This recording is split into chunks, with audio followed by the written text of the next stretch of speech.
Good evening friends. आज मैं आप लोगों को कराऊंगी class 9th Hindi chapter first chapter है दो बैलों की कथा। अब दो बैलों की कथा का पाठ का सार। दो बैलों की कथा प्रेमचंद्र जी की प्रसिद्ध कहानियों में से एक है। इसके माध्यम से प्रेमचंद्र ने कृषक समाज और पशुओं के भावनात्मक संबंध का वर्णन किया है। इस कहानी में उन्होंने यह भी बताया कि स्वतंत्रता समाज में नहीं मिलती, उसके लिए बार बार संघर्ष करना पड़ता है। इस प्रकार परोक्ष रूप से यह कहानी आज़ादी के आंदोलन की भावना से जुड़ी है। प्रेमचंद्र जी की यह कहानी पंचतंत्र और हितोपदेश की कथा परंपरा के उपयोग और विकास में सहायक बनी है। ठीक है, इसमें जो बताया गया है दो बैलों की कहानी, जो वो दो बैल हैं हीरा और मोती। हीरा और मोती दो बैलों की कहानी है। ठीक है भाई।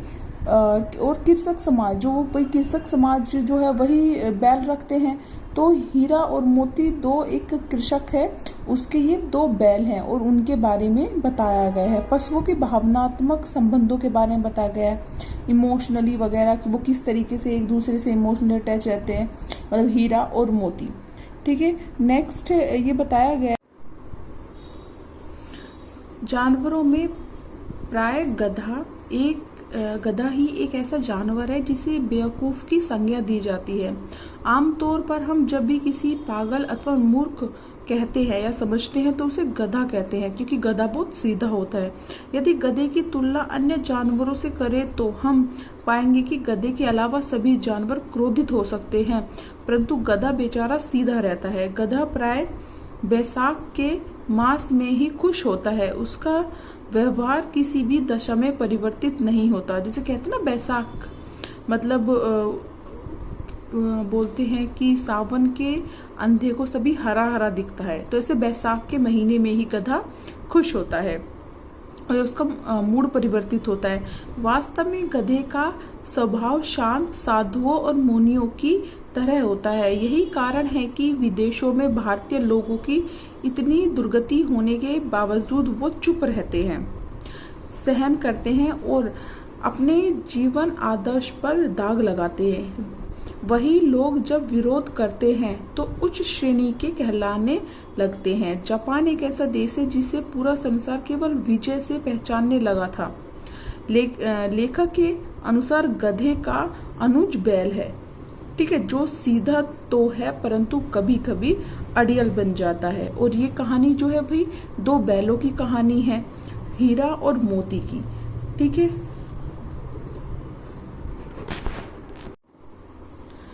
इसमें है व्याख्या में झुर्री नामक किसान के दो बलवान बैल हीरा और मोती थे। दोनों बैलों में पक्की मित्रता थी और लगभग सारे काम मिलकर करते थे। दोनों बैलों को आपस में बड़ा विश्वास था और आवाज नहीं करके भी केवल इशारे से एक दूसरे की बातें समझ जाते थे। एक बार झुर्री का साला गया बैलों को अपने घर ले जाता है। झुर्री का जो साला है उसका नाम है गया, वो बैलों को अपने घर ले जाता है। जब बैल ले जाए जा रहे थे तो उनको लगा कि झुर्री ने उन्हें बेच दिया है, इसलिए उन्होंने गया को पूरे रास्ते परेशान किया। वे सारे रास्ते मन ही मन झुर्री के लिए सोच रहे थे। सायंकाल जब वे अपने निर्दिष्ट स्थान पर पहुंचे, वहां उन्हें सब कुछ पराया लग रहा था, क्योंकि वह उनकी अपनी जगह नहीं थी। इसलिए भूखे होते हुए भी उन्होंने कुछ नहीं खाया। रात के समय जब उनसे रहा नहीं गया तो वे रस्सियां तोड़कर झुर्री के घर वापस लौट आए। अपने बैलों को देखकर झुर्री बहुत खुश होता है, लेकिन झुर्री की पत्नी उन्हें नमक हराम कहती है। झुर्री अपनी पत्नी से कहता है, बैल हम इस तरह नहीं आ सकते, जरूर उनको चारा दाना नहीं खिलाया होगा। गुस्से में आकर झुर्री की पत्नी ने बैलों की देखरेख करने वालों से कहा कि उन्हें केवल सूखा चारा ही खाने को दिया जाए। उसने ठीक वैसा ही किया, क्योंकि वह झुर्री की भी बात अनदेखी कर देता था। अगले दिन झुर्री का साला गया, फिर उन्हें ले गया। घर पहुंचकर उन्होंने मोटी रस्सी से बांधा, मतलब हीरा मोती को बांध दिया और सूखा चारा डाल दिया। दोनों बैलों ने नाद की तरफ देखा भी नहीं, मतलब खाने की तरफ। दूसरे दिन गया ने बैलों को हल में जोता, लेकिन बैलों ने अपना एक भी पाँव नहीं उठाया। बैलों का ऐसा अपमान कभी न हुआ था। जैसे ही गया ने हीरा की नाक पर डंडे मारे तो मोती बहुत उत्तेजित हो गया। वह हल समेत ही भागा। परिणाम स्वरूप हल, जुआ, तोड़ सब टूट गया, जोत सब टूट गया। मतलब जब मोती पर वार किया गया ने तो हीरा ये सब नहीं देख पाया और उसने क्या किया, जुआ तोड़ दिया। ठीक है भाई, हल और जुआ। हीरा मोती को इशारे में समझाता है कि भागना बेकार है और इस बार बहुत पिटाई होगी। उसे मजा चखाने की बात कहता है तो हीरा उसे समझाता है कि यह हमारी जाति का धर्म नहीं है। गया बैलों के उत्तेजित स्वभाव को शीघ्र ही भाप गया और उन्हें पकड़कर ले गया और वही सूखा भूसा उनके सामने डाल दिया। थोड़ी देर बाद एक छोटी लड़की बैलों के मुंह में एक एक रोटी दे जाती है। उन्हें ऐसा अनुभव हुआ कि वह भी हमारी देखभाल करने वाला कोई है। वह बहरों की बेटी थी। वह पराए अपनी सौतेली माँ से मार खाया करती थी। हीरा और मोती दिन भर काम करते तथा सूखा भूसा खाकर लड़की के हाथ से 2 रोटियां खाकर वो खुश रहा करते थे। लेकिन कहीं न कहीं वे विद्रोह की भावना से ओत-प्रोत रहते थे। जब मोती क्रोध से भर जाता तो वह किसी न किसी को मारने की सोचता, तो उसे हीरा समझा बुझाकर शांत कर देता था। जब मोती ने वहां से भाग जाने की बात की तो हीरा मान गया। रोज की तरह लड़की उन्हें खिलाने के लिए आई और उनकी रस्सी खोल देती है और हल्ला करती हुई दौड़ती है कि बैल भागे जा रहे हैं। देखते ही देखते बैल वहां से गायब हो गए। भागने के चक्कर में वो अपने गांव का रास्ता भूल गए और अन्य गांव में पहुंचकर हैरानी में पड़ जाते हैं। तब वे एक खेत के किनारे खड़े होकर सोचने लगे कि वह उन्हें कहाँ क्या करना चाहिए। वे इतने भूखे थे कि पास के खेत में मटर चरने लगे। जब उनका पेट भर गया तो वो मस्ती में खेलने लगे।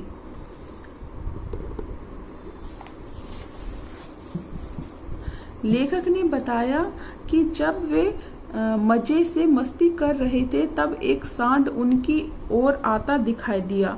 बैलों ने सोचा कि अब दोनों ओर फंस गए हैं। यदि वो वहां से भागते हैं तो कायर कहलाते हैं और दोनों बैलों ने उस सांड को घेरकर मारने की योजना बनाते हैं।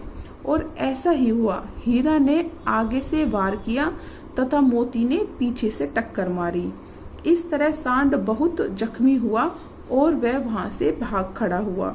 भागते हुए सांड ने अपना संतुलन खोया और धड़ाम से नीचे गिर पड़ा।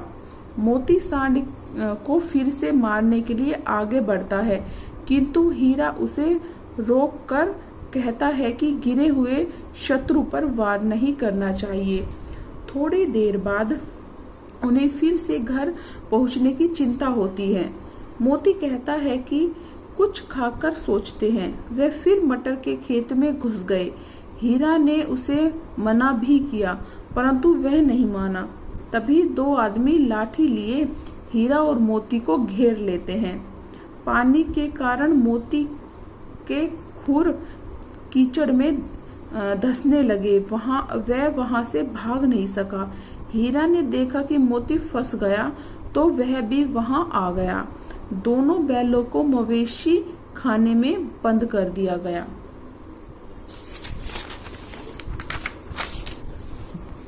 उसके बाद लेखक ने हीरा मोती की दयनीय दशा के बारे में बताते हुए कहा है कि उन्हें मवेशी खाने में सारे दिन भूखा रहना पड़ा। उस जगह पहले ही कई जानवर जैसे भैंसे, बकरियां, घोड़े, गधे लाशों की तरह लेटे हुए थे। जैसे जैसे रात होती गई तो उनकी भूख भी बढ़ती गई।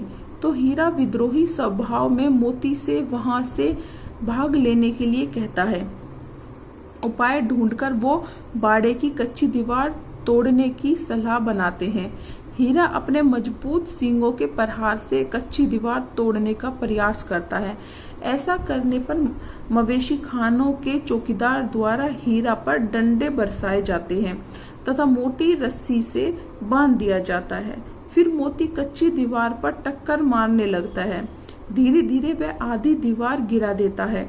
टूटी दीवार के रास्ते में घोड़ियां, बकरी, भैंसे तो वहां से भाग गई, लेकिन गधे खड़े रह गए।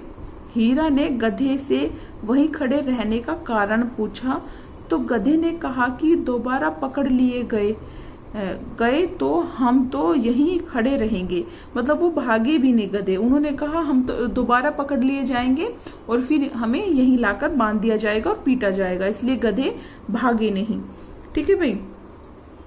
मोती अपने दोस्त हीरा की रस्सी तोड़ना चाहता था परंतु असफल रहा। हीरा ने उन्हें कहा कम से कम तुम तो यहाँ से चले जाओ, किंतु मोती बिना हीरा को लिए वहां से जाना नहीं चाहता।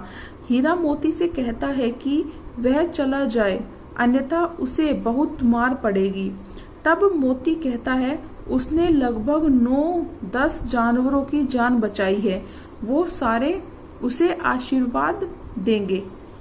मोती ढीठ और मूर्ख गधों को सींग मार मार कर वहां से भगा देता है और स्वयं हीरा के समीप आकर सो जाता है। प्राय मवेशी खानों की दशा देखकर खलबली मच गई। चौकीदार ने मोती को जमकर पीटा और मोटी रस्सी से बांध दिया। दोनों बैलों को 7 दिनों तक भूखा रखा गया। सारे दिन में केवल एक बार पानी दिया जाता था। परिणाम स्वरूप वे बहुत कमजोर हो गए। आखिरकार उन्हें एक दिन बेच दिया गया। उनका खरीदार एक भयानक सूरत और दढ़ियल व्यक्ति था। उस डरावने आदमी को देखकर हीरा और मोती डर गए। मोती डर गया और ईश्वर को याद करने लगे। उन्हें ईश्वर पर भरोसा था। बेशक दोनों बैलों की उस दड़ियल के भय से कुछ करने की हिम्मत नहीं थी, फिर भी वो वहां से भाग गए। भागते भागते उन्हें लगा कि वो पहले भी यहाँ से गुजर चुके हैं। जाने पहचाने रास्ते को देखकर उनकी थकान मिट गई और उनकी चाल पहले से अधिक तेज हो गई। अपने गांव पहुंचकर वे भागे भागे अपने बांधने के स्थान पर खड़े हो गए। अपने प्रिय बैलों को देखकर झुर्री की आंखों में आंसू निकल आए। पीछे से दड़ियल आकर हीरा और मोती की रस्सी पकड़ लेता है। झुर्री ने उन्हें ले जाने का विरोध किया। जब दड़ियल ने बैलों को जबरदस्ती ले जाने की कोशिश की तो मोती ने उसे सींग मार दिया और उसका पीछा किया। दड़ियल मोती के डर से गांव के बाहर भागता है और गालियां देना शुरू करता है, साथ ही पत्थर फेंकता है। दड़ियल के इस रवैये पर गांव वाले उस पर हंसते हैं। दड़ियल गालियां देता हुआ चला गया। हीरा और मोती की फिर से इशारों में बात होती है। कुछ देर में ही बैलों के लिए अच्छे खाने का प्रबंध किया गया। झुर्री अपने हीरा और मोती को प्यार करने लगा। उसकी पत्नी भी दोनों को प्यार से चूमती है। ठीक है भाई। अब ये है क्वेश्चंस। चैप्टर के क्वेश्चन है, काजी होश में कैद पशुओं की हाजिरी क्यों ली जाती होगी? तो वे पशु भी कैदी ही थे, यह देखने के लिए कि उनमें से कोई भाग तो नहीं गया, उनकी हाजिरी ली जाती थी। भाई अगर जेल में कोई कैद होता है तो उन कैदियों की भी हाजिरी ली जाती है ना, यही देखने के लिए कि कोई फरार तो नहीं हो गया। तो भाई जानवरों की भी इसलिए ली जाती थी काजी होश में। छोटी बच्ची को बैलों के प्रति प्रेम क्यों उमड़ गया? उस बच्ची की माँ मर गई थी। सौतेली माँ उस पर अत्याचार करती थी। उन बैलों पर भी अत्याचार होते देखकर उसके मन में बैलों के प्रति प्रेम उमड़ आया। कहानी में बैलों के माध्यम से कौन कौन से नीति विषम मूल्य उभर कर आए हैं? प्रेम करने वाले स्वामी के प्रति वफादारी, अन्याय अत्याचार का डटकर विरोध करना, स्वतंत्रता के लिए सदा प्रयास करना, स्वयं कष्ट सहकर भी साथियों को मुक्त करना, महिलाओं पर अत्याचार न करना और कभी हिम्मत न हारना। ठीक है, प्रस्तुत कहानी में प्रेमचंद्र जी ने गधे की किस स्वभावगत विशेषताओं के आधार पर उसके प्रति रूढ़ अथवा मूर्खता का प्रयोग न कर किए नए अर्थ की ओर संकेत किया है? प्राय मूर्ख को गधा कहा जाता है क्योंकि गधे को मूर्ख पशु माना जाता है, पर लेखक ने उसे शांत, सहिष्णु और सुख दुख या हानि लाभ में समान भाव वाला माना है और उसकी तुलना ऋषि मुनि के स्वभाव से की है। नेक्स्ट, किन घटनाओं से पता चलता है कि हीरा और मोती में गहरी दोस्ती थी? दोनों एक दूसरे के भावों और विचारों की समझ थी, एक दूसरे के भाव और विचारों को वो समझते थे। हल या गाड़ी खींचते हर एक की चेष्टा होती कि अधिक भार उसी के कंधे पर हो। हल से खुलने पर दोनों एक दूसरे को चाटकर थकान मिटाते थे। दोनों साथ ही चारा भूसा खाते, एक मुंह हटा लेता तो दूसरा भी हटा लेता था। दोनों मिलकर निर्णय लेते, एक दूसरे की हिम्मत बढ़ाते थे। काजी होश में एक मुक्त हो गया, पर दूसरे के बंधे रहने से उसने भी उसी के साथ रहने का निर्णय लिया और उसके लिए मार भी सह गया। ऐसी अनेक घटनाएं हैं जिनसे पता चलता है कि हीरा मोती में गहरी मित्रता थी। नेक्स्ट है, लेकिन औरत जात पर सींग चलाना मना है, यह भूल जाते हो। हीरा के इस कथन के माध्यम से स्त्री के प्रति प्रेमचंद्र जी के दृष्टिकोण को स्पष्ट कीजिए। हमारे समाज में औरतों पर अत्याचार होते हैं, उसे दबाया जाता है, उस पर आक्रमण न करने की बात केवल कुछ समय के लिए होती है, कोई उनकी परवाह नहीं करता। किंतु पशु समाज में इस बात की जागरूकता द्वारा लेखक ने मनुष्य समाज पर व्यंग्य किया है। नेक्स्ट क्वेश्चन है, किसान जीवन वाले समाज में पशु और मनुष्य के आपसी संबंध को कहानी में किस तरह व्यक्त किया गया है?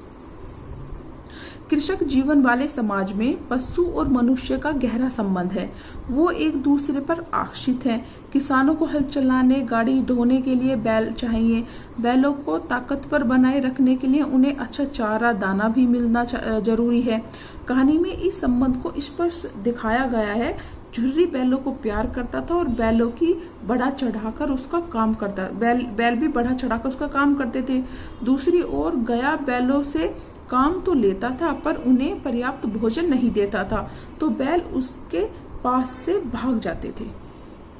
नेक्स्ट है 8th क्वेश्चन, इतना तो हो कि गया कि 9-10 प्राणियों की जान बच गई, वो सब तो आशीर्वाद देंगे। मोती के इस कथन के आलोक में उनकी विशेषताएं समझाइए। मोती से अन्याय नहीं सहा जाता, वह विद्रोह करता है। काजी होश में दीवार तोड़कर भागने की कोशिश करता है। दोनों मिलकर दीवार गिराते हैं और काजी होश के सभी जानवर भाग जाते हैं। मोती नहीं भागता क्योंकि उसके मित्र हीरा की रस्सी तोड़ी नहीं जा सकी। हीरा उसे अकेले भागने के लिए कहता है तो वह मना कर देता है, अर्थात दड़ियल कसाई के हाथ बेचे जाने पर भी मोती अपने घर का रास्ता पहचान लेता है और दोनों झुर्री के पास आ जाते हैं। यही नहीं, वह कसाई को भगा भी देते हैं। आशय स्पष्ट कीजिए। अवश्य ही उन्हें कोई ऐसी गुप्त शक्ति थी जिसमें जीवों में श्रेष्ठता का दावा करने वाला मनुष्य वंचित है। तो ये आशय दिया रचना की व्याख्या की गई है। नेक्स्ट क्वेश्चन है, हीरा और मोती ने शोषण के खिलाफ आवाज उठाई, लेकिन उसके लिए प्रताड़ना भी सही। हीरा मोती की इस प्रतिक्रिया पर तर्क सहित अपने विचार प्रकट करें। तो शोषण के खिलाफ आवाज उठाना आसान नहीं है। शोषण विद्रोहियों को सदा प्रताड़ित करता है। इस डर से बहुत से लोग विरोध करने से डरते हैं। हीरा मोती ने हर जगह शोषण के खिलाफ आवाज उठाई है और परिणाम स्वरूप वो सताए गए हैं, पर उन्होंने चिंता नहीं की। उन्होंने गया के अत्याचारों से 2 बार विद्रोह किया। काजी होश में वे दीवारें तोड़ने में सफल हुए और पशुओं को भगा दिया। अत्याचारों को मिलकर सहा और अंत में कसाई को भी गांव की सीमा से बाहर खदेड़ कर ही दम लिया। ठीक है भाई, आप लोगों को ये मेरे द्वारा पढ़ाया गया पाठ पसंद आया हो तो please like, share and comment. धन्यवाद।